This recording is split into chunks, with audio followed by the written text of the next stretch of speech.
chapter 4, starting at the 35th verse. I want y'all to catch it now. I just told you before we start reading that we know Jesus had 12 disciples. And out of the 12 disciples, amen, we found out in the verses before we read that guess what? They knew how to fish. They had experience fishing. And then I let you read over in Psalms to let you know that guess what? Even the heavens, the earth, the sun, the moon, all were created by God. Amen. Now, let's start reading. Just remember that. 35, right? 35. And the same day when the evening was come, he said unto them, let us pass over unto the other side. Amen. So we find out Jesus has been teaching, amen, and he has his disciples, amen, they in a boat, and Jesus tells the disciples, amen, let's go to the other side. Jesus said that himself, amen, because we see it's in the red.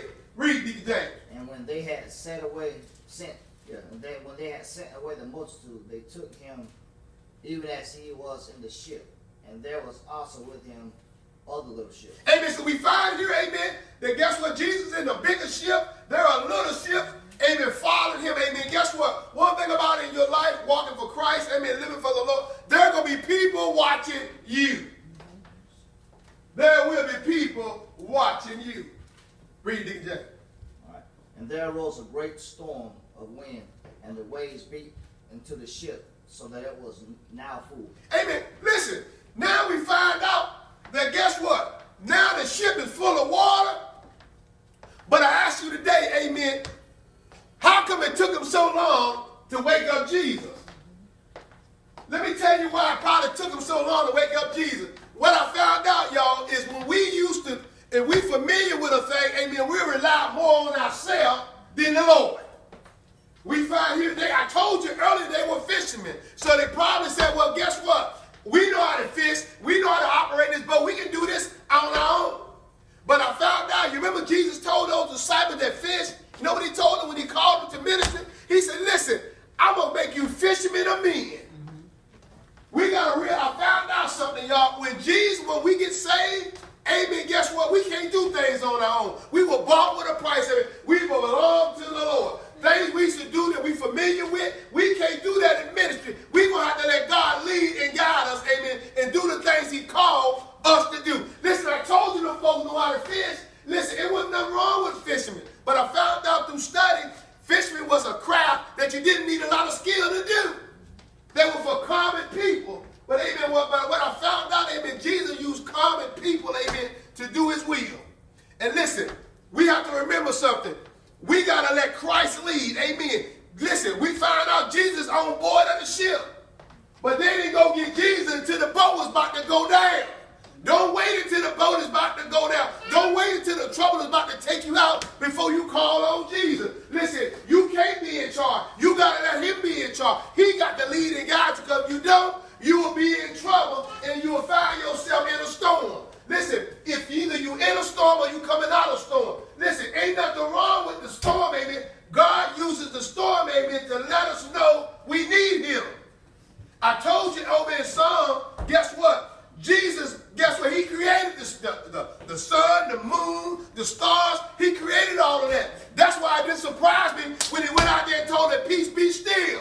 Amen. Guess what? When the storms come in our life, come up in our life, guess what? It's not to hurt us. Amen. It's to strengthen us. It's to let us depend more on the Lord. Listen, what happens is until things get bad, we'll try to do it ourselves. But when things get out of control, God has a way of getting us to call on him. Amen. He called, listen, we going to have to depend on him. Don't you know the fishermen, they was all right until the water got in the boat. We think we can handle the problem to a certain point. God has to let some things overtake us so we can look to him, to the author, to the finish of our faith. If not, we'll still think we're in control. And we're not in control. Listen, Jesus said, I'm going to make y'all fishermen of men. It's good that you know how to fish. It's good that, guess what? One thing I found out about a fisherman got to do what? A fisherman got to have good patience. Amen. He do. And he got to have stamina. He got to be strong.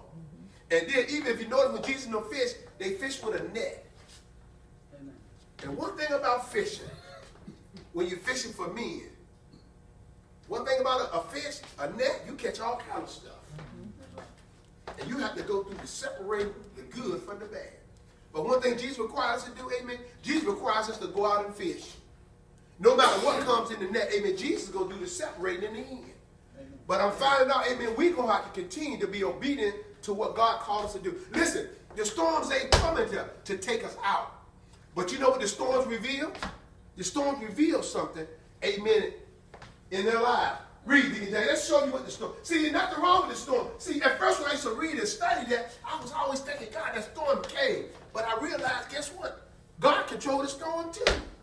You remember they was in the boat and a storm arose. It ain't like Jesus didn't know the storm was coming. But before the storm come, Jesus said, let us go to the other side. He didn't say let you. He said let us. Amen. We start working in ministry. Amen. You want to do that in the Lord. You can't do it by yourself. Because when you do it by yourself, you ain't going to last. Because guess what's going to happen? There's going to some storms come in your life. But I thank God, amen, for the storms in this story. Because what I found out is the storm didn't come to take them out. The storms come to reveal something. Read, James. And he was in the hinder part. Yeah. Go ahead.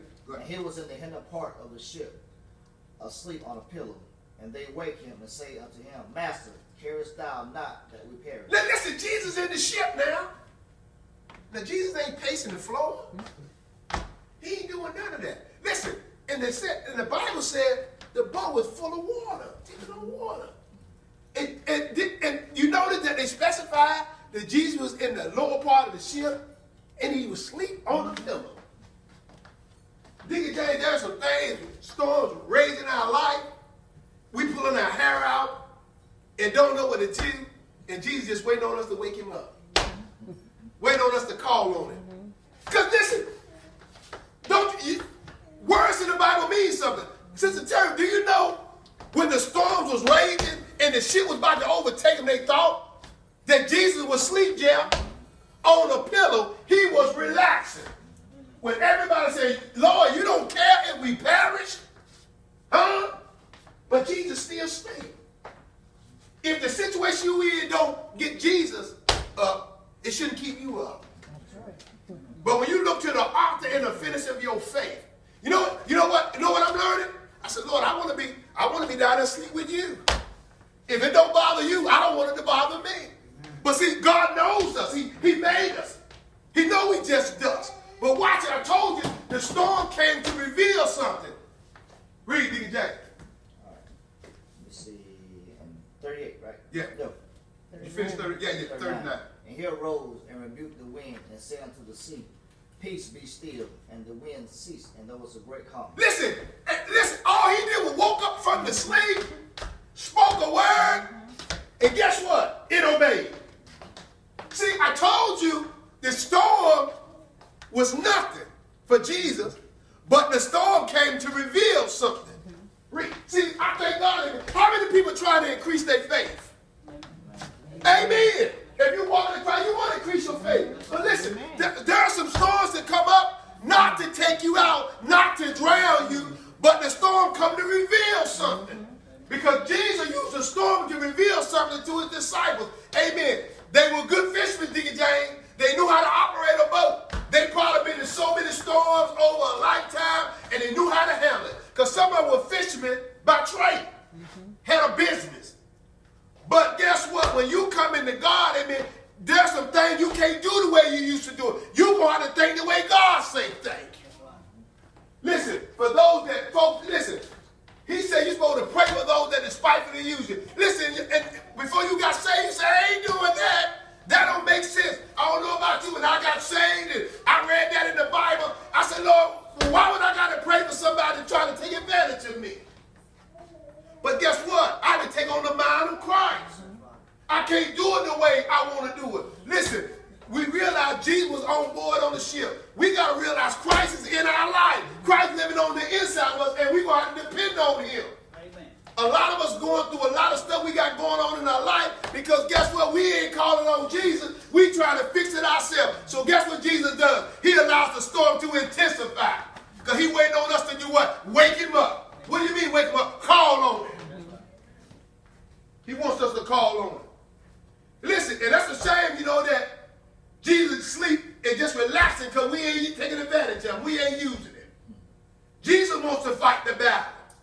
He don't want us to fight the battle, because when we fight the battle, we're going to be tired and frustrated, ready to throw our hands up, and then we're going to say, God, where are you? Seems like you done left me. Jesus sleeps, said, I'm waiting on you to wake me up. I'm waiting on to fix this for you, but I can't fix it if you don't give it to me. Amen. And you know what the boat represents, what Jesus represents in the boat? Jesus represents his presence. Jesus says, I'm here. Mm-hmm. Listen, all you got to do is call on me. Amen.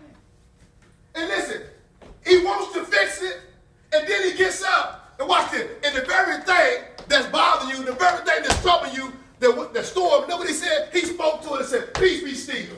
Amen. And the storm ceased to rage. All you do is listen, all we got to do is allow Jesus to speak over that situation. Get a word, y'all. Get a word. Amen. Jesus got up and spoke the word. Now listen, I told you that storm did not come to destroy something. That storm come to reveal something. Read, Deacon James. And we at, you should be in verse 49, right? 40. 40. Go watch this. And he said unto them, why are ye so fearful? How is it that ye have no faith? Listen, what the storm revealed was the fear and the lack of faith. See, sometimes we think we got it all together. But guess what? God allows some storms to come in our life to let us know, guess what? There's some things that you still got to work on in this thing. Because guess what? You trying to do this thing on your own, you depending on your own understanding to make things fix things, you got to rely on me. Listen, where is your faith? In other words, how come you didn't call him? How come you didn't call on me to deliver you? He said, I'm waiting on you. And I'm learning now, Deacon James, all the stuff that's going on in my own life, I'm learning just from this lesson. Jesus just waiting on me to call on him. Because sometimes, you know what, sometimes we really think we calling on God, but we really ain't calling on God. We already got our own plan to put in action. And then what we do is we ask God to bless our plan instead of asking God to give us the plan. Amen. And we give it to God. Amen. And we listen, and we see what happens when we give it to him. When he takes over, he speaks a word and something happens. Right. The very thing that was raging couldn't rage no more. Because what the disciples said, Lord, you got it. How do you mean they got it? Because Deacon, I know what they did. They went down and said, wake up, Jesus. Wake up. You don't care if we perish? Amen. Guess what? We got to come to God. Lord, I can't, you know, we got to be in prayer. We got to say, Lord, I can't handle this no more. I can't do it. And God said, thank you. That's what I'm trying to get you to. That's what the storm come to reveal. You can't do it yourself. You've been trying to do it yourself, and guess what? You've been making a mess of it. Give it to me. I can handle it. Guess what? And then we can change places. Amen. Then he can work on it, and I can go to sleep. Because guess what? He don't sleep no slumber. Since I found out he don't sleep no slumber, that means I can get some rest. A lot of stuff we got going on in our life, we worried about too much stuff. All we got to do is turn it over to Jesus, and Jesus will fix it. Matter of fact, Jesus is waiting to fix it. You see him sitting back resting with his head on the pillow, amen, waiting on the disciples to wake him up. And the first thing he tells them, he rebukes the sea and the wind, and then he has to say, why are you so fearful? You have little faith. So I'm asking God today that he will increase my faith. Lord, allow the storms to keep coming.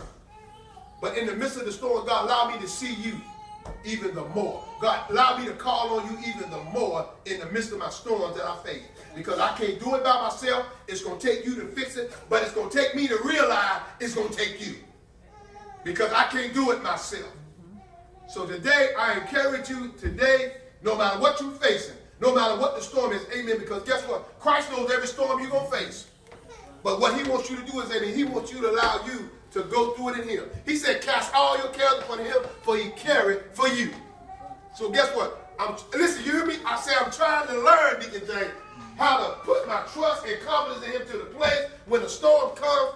First, before I look to the storm, I look to him. Say, God, I can't do this. We're going to have to do this together. Because guess what? I done did all I know to do, and I just done made a mess of this thing. And I need your help. And some things come, amen, to shake our foundation. Some things come, but God allows those things to come to reveal some things in us, amen, that we have to rely and depend on him even the more. So today I encourage you to depend on Jesus. He's there with you. He said he'll never leave us nor forsake us. He's ever present. Amen. And guess what we have to do? We have to call on him. Amen. Because guess what? When the disciples called on, they woke him up.